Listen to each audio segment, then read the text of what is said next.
Welcome to In Their Words, a podcast from the UPMC Pinnacle Foundation and UPMC in Central PA.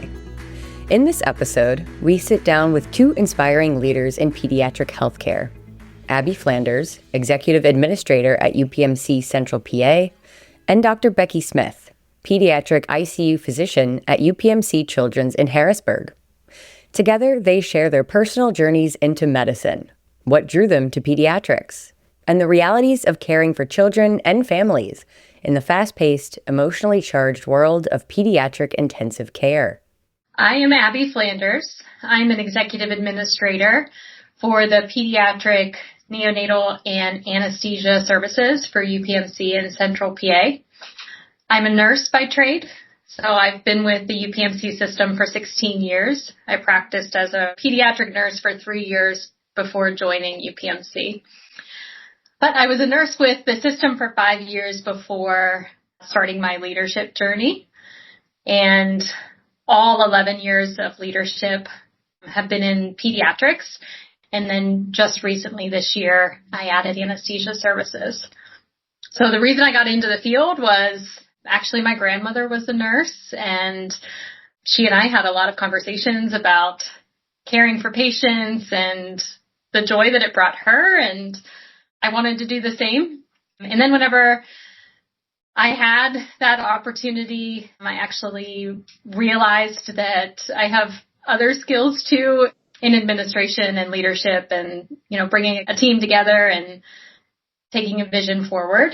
So that's when I started my leadership journey and was a manager of a pediatric practice and then the director for the region, and then started overseeing the pediatric service line in 2021. I've been with the pediatric service line in that capacity ever since. My name is Becky Smith. I am a pediatric intensive care unit physician, and I've trained both in PICU as well as peds cardiac ICU. So that's for kids who have predominantly congenital heart disease. Lots of people don't understand what PICU stands for or what it means. It's the Pediatric Intensive Care Unit. These are generally slightly older kids than the neonatal intensive care unit, and we take care of these kids when they need support for their breathing. Sometimes that's just higher levels of oxygen. Sometimes it means they need breathing machines. We give them special medications via IV to help with their blood sugar or their blood pressure, and these medications basically help them get better.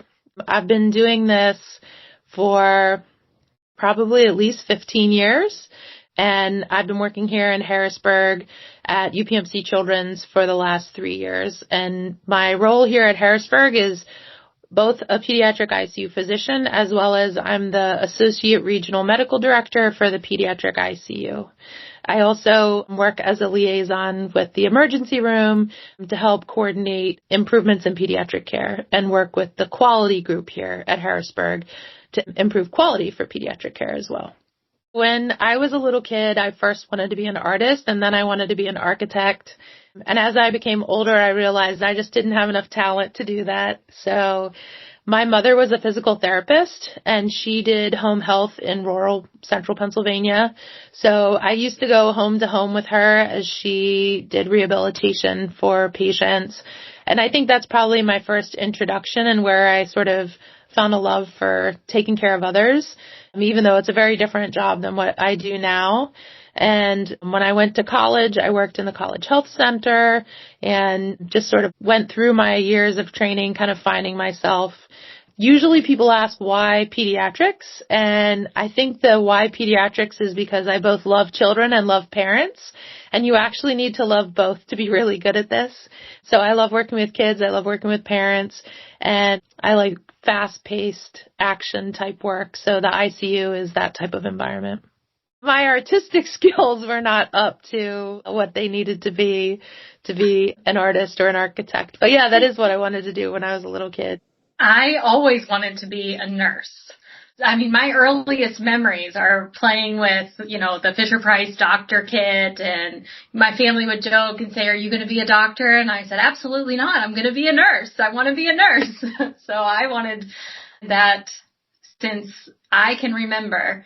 But I do think the role that I currently serve in, I found my niche in serving those who serve. I enjoy it so much to make sure that their barriers are removed and they have everything that they need in order to serve the patients well.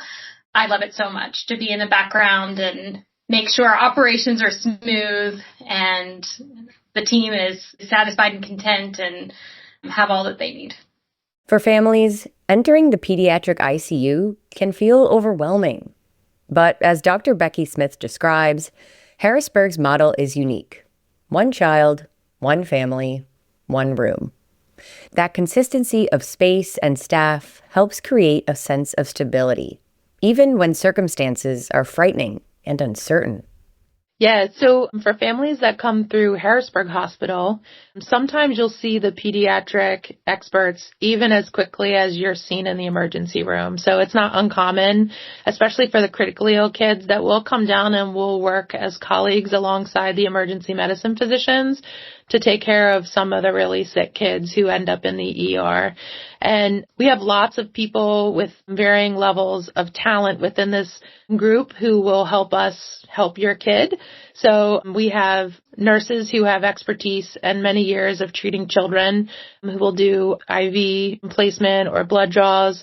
We have Child Life who will help, support your child and your family with things that are probably new and sometimes strange. And they'll help sort of explain what next steps look like and help demystify some of the medical things that may happen.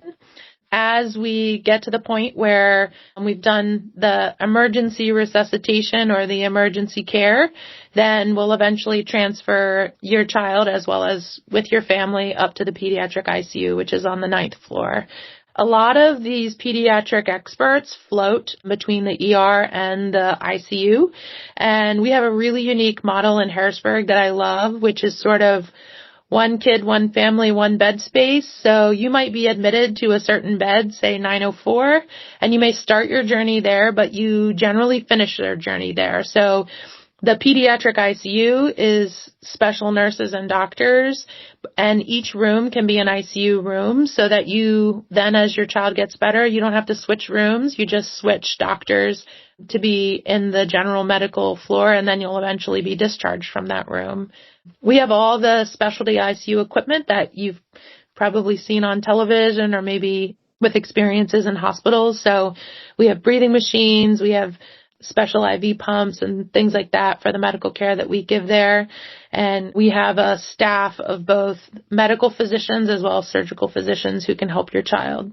My role in administration is mostly in advance of patient care. So, for example, if we have a lack of services in some area, it's my role to either start or grow that service so it's robust enough whenever the patients need it. For example, we currently have pediatric ophthalmology only in our neonatal ICU, and it's my role to grow that service so that we can also have pediatric ophthalmology services on the pediatric floor if we need. Or another example, we previously did not have inpatient pediatric neurology service, but it was my role to recruit an additional pediatric neurologist to make sure that we can have in-person consults. The pediatric neurologist now is on the floor doing in-person exams. It's not just telecare anymore. And that's really the mode that we're in for UPMC Central PA. We're in growth mode. We're constantly expanding what we're offering so that we are a full-service pediatric department. One other thing is, as an administrator, I get the, joy of doing rounds on the pediatric floor. So I do get to see the patients and their families and talk with them and, ask questions such as, how's your stay going with us? And have all of your needs been met? Do you have any concerns, anything that I can address and work on? And I get to share those positive stories with the rest of our team to continue encouraging them in their work, but also can pay close attention whenever there are concerns or issues and make sure that we work on those behind the scenes so that it's corrected or improved for the next time or the next patient. So I do enjoy those interactions as well. I don't get to do them as often, but my nurse heart in me still appreciates being at the patient bedside and speaking with the patients and their families.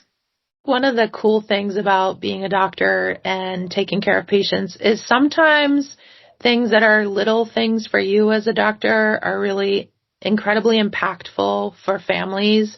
So like one example is we had a very sick asthmatic child, and he had been with us numerous times, but on one of his visits, he was having issues because he was so sick and in the hospital so much that he was losing his primary caregivers. In other words, the family medicine pediatrician doctors who were seeing him, he was missing appointment after appointment, and so he was being dismissed from practices. And so, when this kiddo was in the hospital one day, I walked in and his mom was in tears because she was literally on the phone explaining, we're in the hospital, and they were explaining, but you've now missed 3 appointments, and unfortunately our rule is 3 strikes and you're out. And, for that mom, she and I sat for part of the afternoon. I called problem solvers like Abby.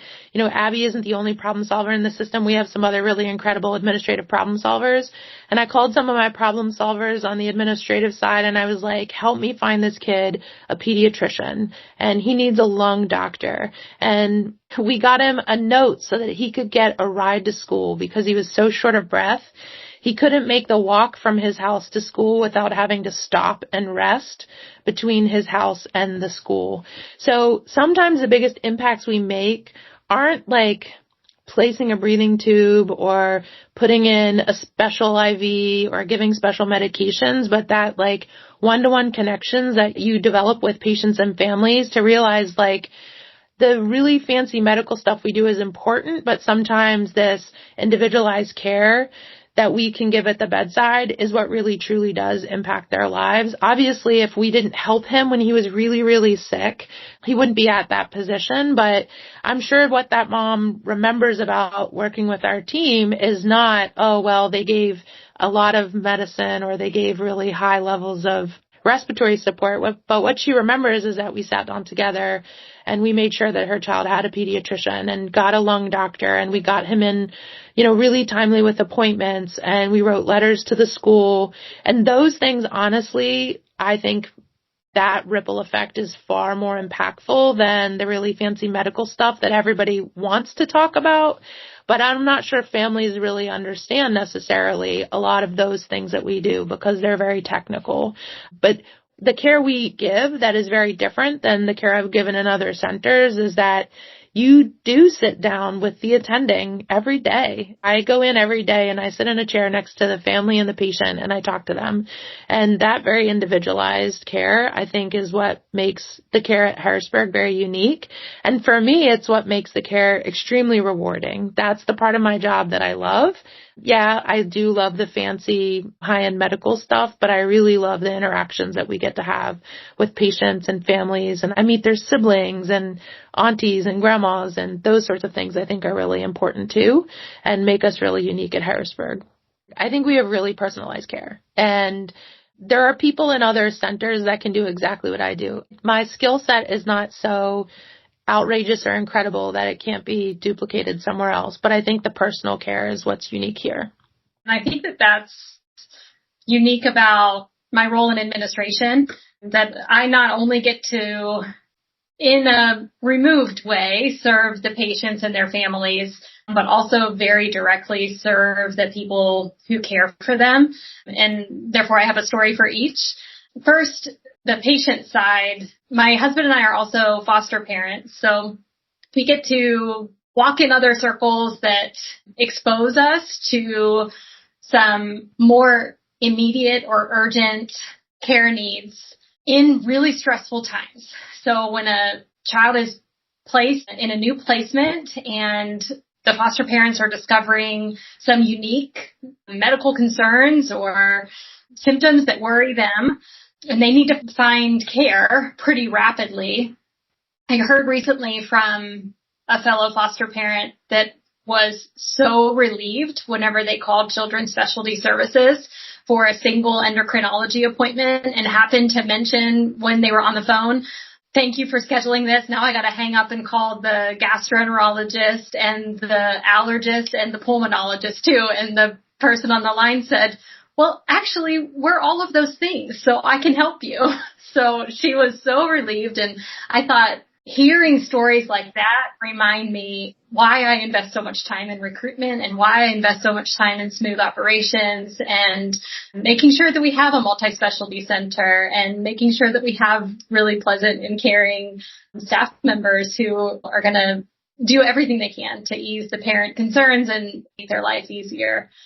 And then alternately, kind of serving the providers, I recently had a very, very kind physician reach out and let me know that they appreciate how they feel respected, they feel cared for, they feel valued, they feel that, you know, whenever they have a need or an issue or a question, they know they can reach out and are confident that they're going to receive attention for their concern, and we're going to work on these things behind the scenes. And he said that it mattered to him because it's a really hard job to care for sick kids, and it takes a lot out of him every day. And whenever he's able to think, I'm cared for, it helps him to care, I think, better and stronger for his patients. And that was another reminder of why I do what I do, because whenever our providers are satisfied